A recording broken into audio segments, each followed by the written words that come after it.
Bonsoir à tous. En ce jour de commémoration pour la France, j'inviterai tout de suite Monsieur Brouillard pour nous faire son allocution. Monsieur Germain.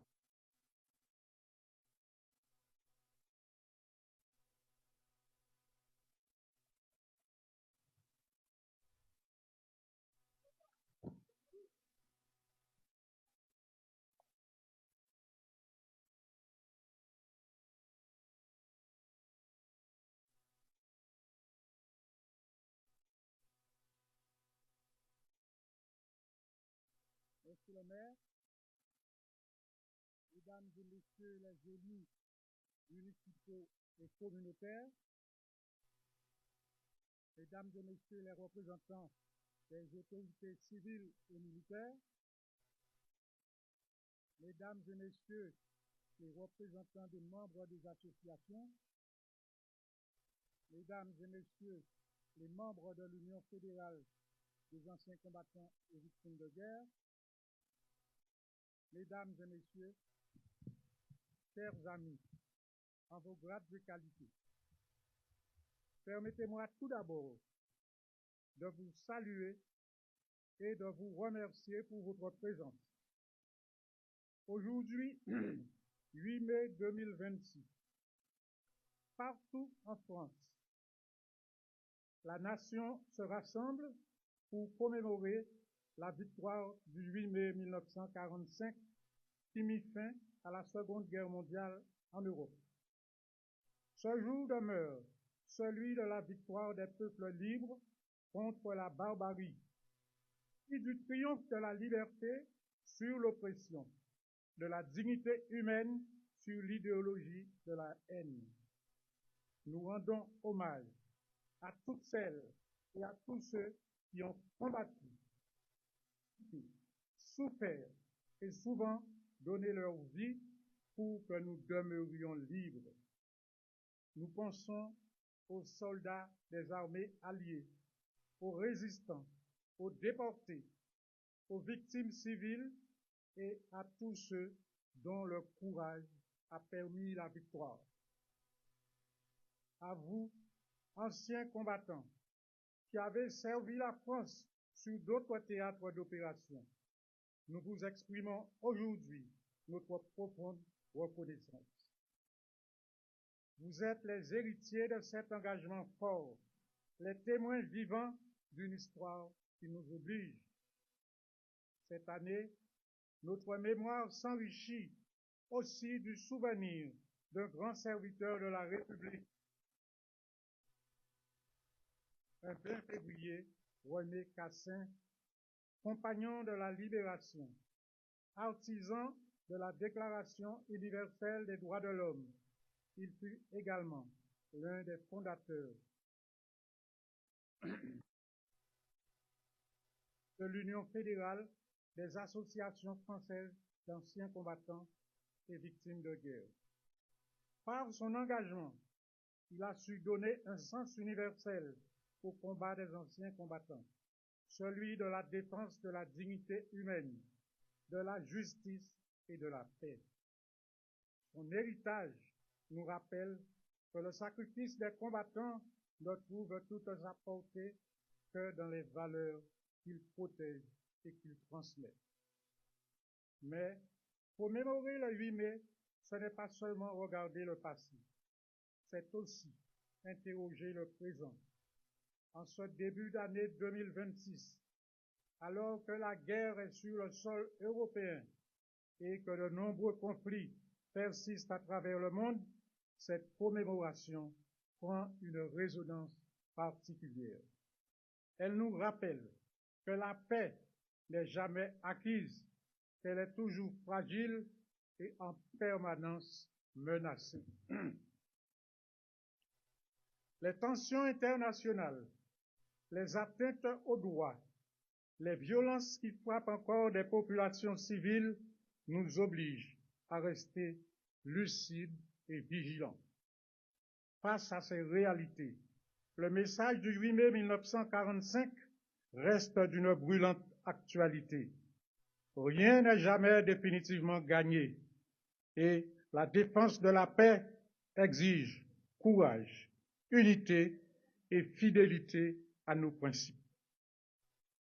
Il nous appartient aujourd'hui de rester dignes de celles et ceux qui ont combattu et qui combattent encore au prix de leur vie pour notre liberté, comme le major Arnaud Fouillon du 7e BCA de Vars dernièrement.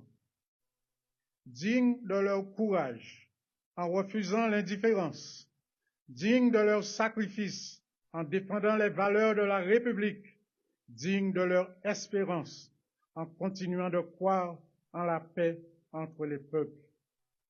Aux jeunes générations, nous transmettons cette mémoire comme une exigence, comprendre, se souvenir, mais aussi agir pour préserver la paix par le respect, par le dialogue et l'engagement. En ce jour de victoire, nous affirmons avec force notre attachement à la liberté, à la démocratie et à la paix. À tous ceux qui ont combattu pour la France, nous exprimons notre reconnaissance et tout notre respect. Vive la République, vive la France, vive Goyave.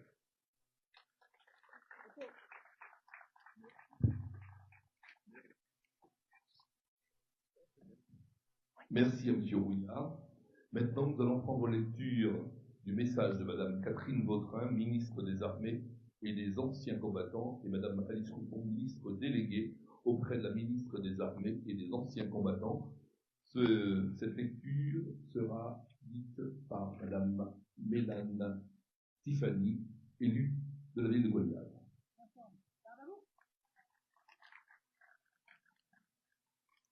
Bonsoir à tous. Il y a 81 ans, dans la nuit du 6 au 7 mai, à Reims, était signée la capitulation sans condition de l'Allemagne.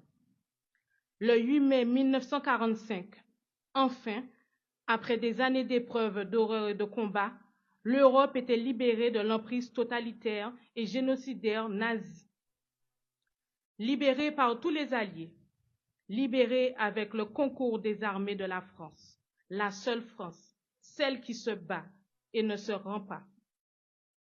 Ne l'oublions jamais, avant d'être une défaite des armes, la défaite de 1940 fut d'abord une défaite d'esprit.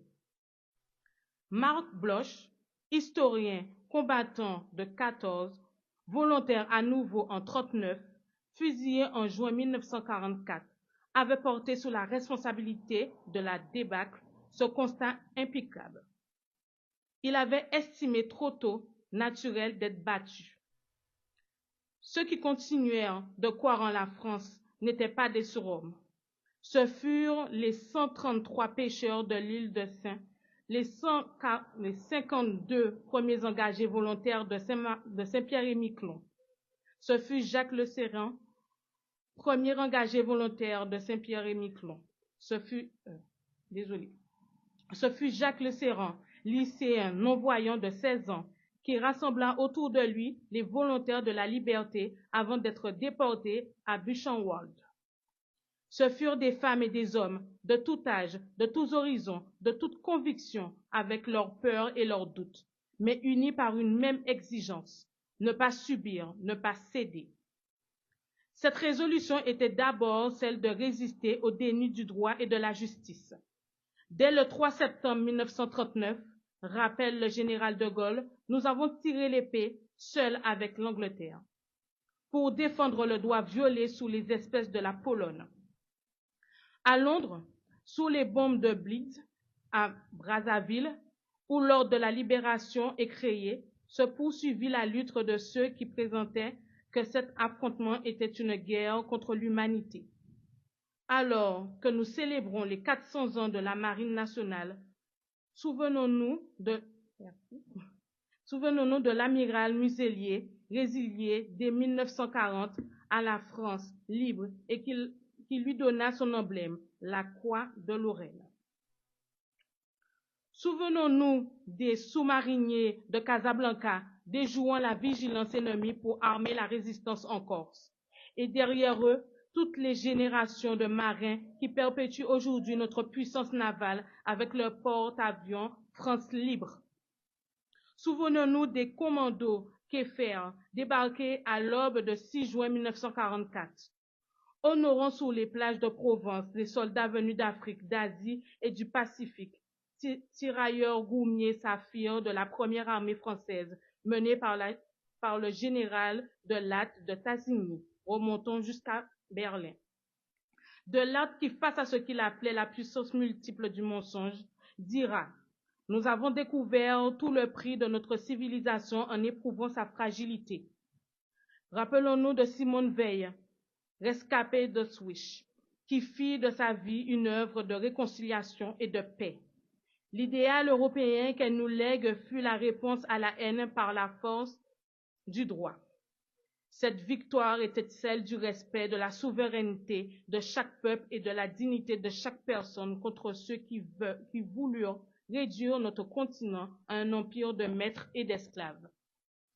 Aujourd'hui, pour que plus jamais le pire ne redevienne possible, il nous revient de transmettre aux jeunes qui avancent dans la vie, alors que les derniers témoins nous quittent, le patriotisme agissant que le général Leclerc confirmait aux hommes de la 2e DB en leur faisant ses adieux. Transmettre cette force morale, la première âme de peuple qui sut, au bord de l'abîme, se redresser. Un peuple, le nôtre, qui ni le malheur militaire, ni la faillite des institutions, ni le mensonge, ni la violence n'ont pu détourner de son éternelle vocation. Charles de Gaulle, discours d'avant l'Assemblée nationale, 15 mai. Vive l'Europe libre, vive la République et vive la France. Merci, Madame Ménage. Je vais laisser le micro à M. Danclube pour la suite du protocole.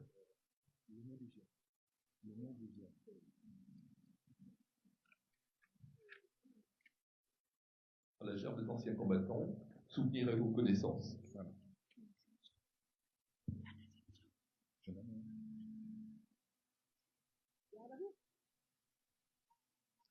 Une première gerbe sera posée par le représentant de l'Union fédérale des anciens combattants et victimes de guerre, accompagné d'un représentant de ANOPEX et d'un représentant du Souvenir français.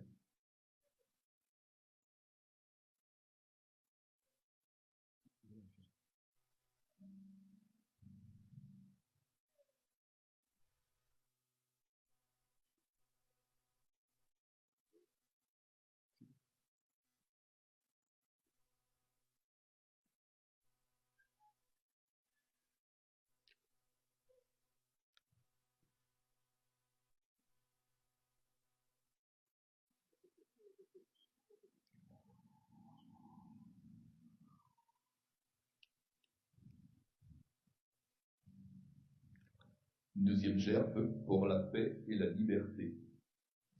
La deuxième gerbe pour la paix et la liberté sera mise en place par un représentant de la gendarmerie.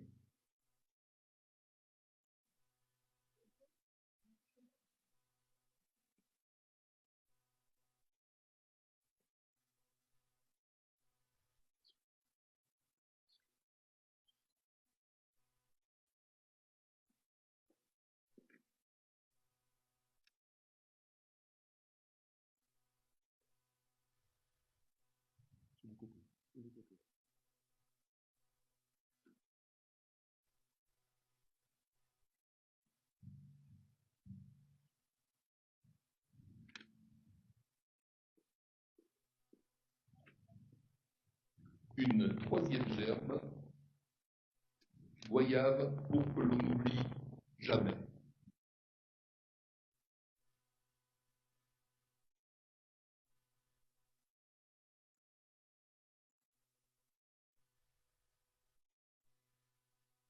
Ainsi que Miss Aînée, Reine Grand Monde.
Nous allons accueillir maintenant Monsieur le maire pour son discours.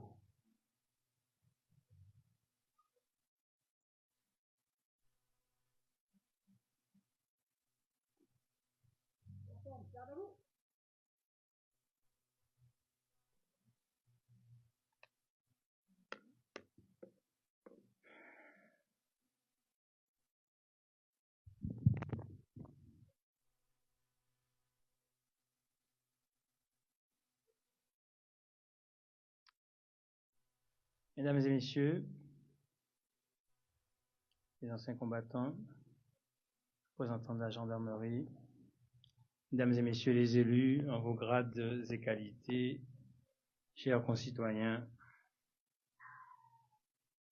nous voici rassemblés face ou à côté du monument aux morts pour commémorer cet instant où tout bascule. Il y a 81 ans, les armes se taisaient en Europe, mettant fin à un conflit d'une barbarie sans précédent. Mais le 8 mai est une date avec des résonances multiples. Une date qui porte en elle les paradoxes de l'histoire entre libération et tragédie. C'est ici que se forge le devoir de la transmission et l'obligation de la mémoire. Nous grandissons de nos expériences et l'humanité se construit de ses propres expériences et de sa propre histoire. Encore faut-il.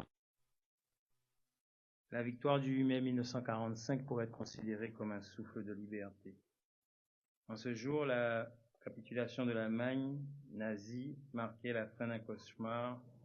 Cette victoire fut celle de la France, fut celle de la Guadeloupe, mais aussi fut celle de Goyave. Nous avons des enfants de Goyave morts pour la République, morts pour cette idée de la liberté, morts pour une nation. En effet, nos fils de Goyave ont traversé l'Atlantique pour rejoindre les forces de la France libre. Ils ont combattu pour une liberté qu'ils espéraient voir fleurir sur tous les continents, mais aussi surtout sur notre île et aussi sur notre petit territoire de Goyave. C'est ce sacrifice que nous honorons aujourd'hui. Les résonances du 8 mai, ça va aussi en Algérie, ça va aussi en Martinique. L'histoire est toujours complexe.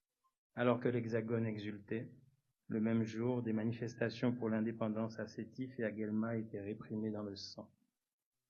Ce rappel nous oblige à la vigilance. La liberté est un droit universel qui ne peut souffrir d'aucune exception.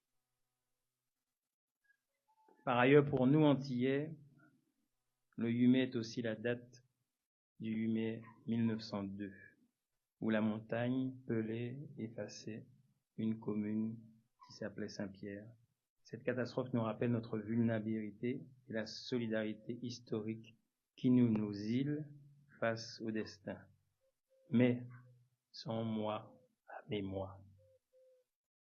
Au-delà de cette date précise, n'oublions pas que nous sommes au cœur d'une période, somme toute sacrée pour notre histoire, une période où notre vivre ensemble prend sens. Ici à Sainte-Goyave, cette commémoration du 8 mai s'est inscrite dans une commémoration de tout un mois. Nous aurons donc l'occasion d'honorer ceux, mes chers combattants, qui sont la mémoire vivante de ce que nous devons être, de ce que nous devons faire ensemble.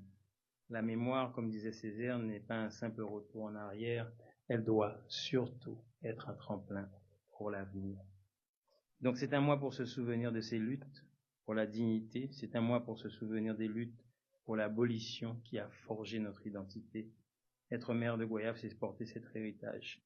Être un homme, c'est porter l'indignité, mais aussi la dignité avec l'humilité de se garder du jugement d'hier à l'aune de nos valeurs d'aujourd'hui. Commémorer le 8 mai, c'est transformer ce souvenir en une force active pour notre jeunesse, résistance face à l'oubli pour accompagner nos aînés, solidarité entre les générations, obligation de transmission de ce que nous étions et de ce que nous voulons être. Que ce mois de mai soit pour Goyave un moment de fraternité, un moment de construction, un moment d'avenir, un moment de paix et un moment de liberté. Pour ceux qui sont tombés, merci, j'ai une pensée pour ceux qui sont tombés parce qu'ils ont espéré, et pour nous tous aujourd'hui qui avons le devoir et l'obligation de construire un monde de paix, un monde d'amour, un monde d'union. Vive la République, vive la France, vive Goyave, et merci à tous ceux qui ont construit la société dans laquelle nous sommes aujourd'hui. Merci à vous.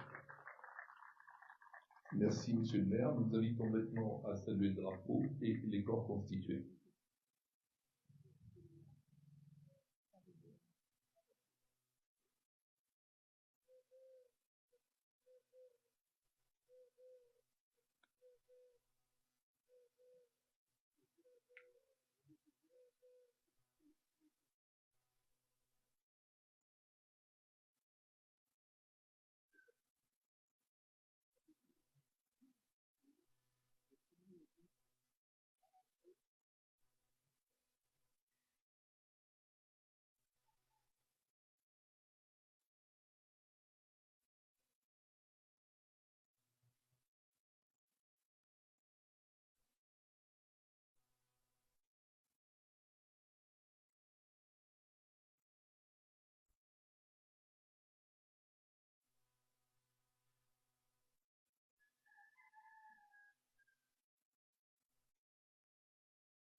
Bien, chers amis, maintenant, nous vous invitons à partager avec nous le pot de l'amitié après que le maire ait terminé donc sa tournée. Merci.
Merci à tous d'avoir participé à cette cérémonie de commémoration du jubilé. Nous vous invitons maintenant à partager avec nous le pot de l'amitié, comme on dit si bien, ici à Voyave, depuis notre maire Jean-Luc Edom, eh bien c'est le pot de l'union.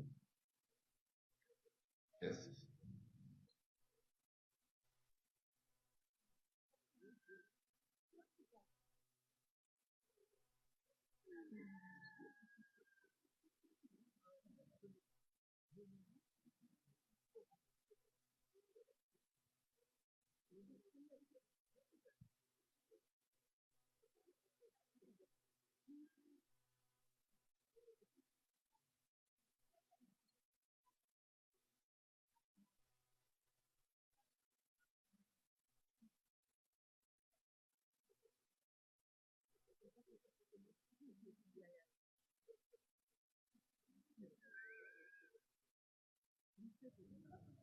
Merci, chers amis, merci de votre présence. La cérémonie étant terminée, nous invitons donc à prendre avec nous le pot de l'union. Merci beaucoup, merci, bonsoir.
Thank you.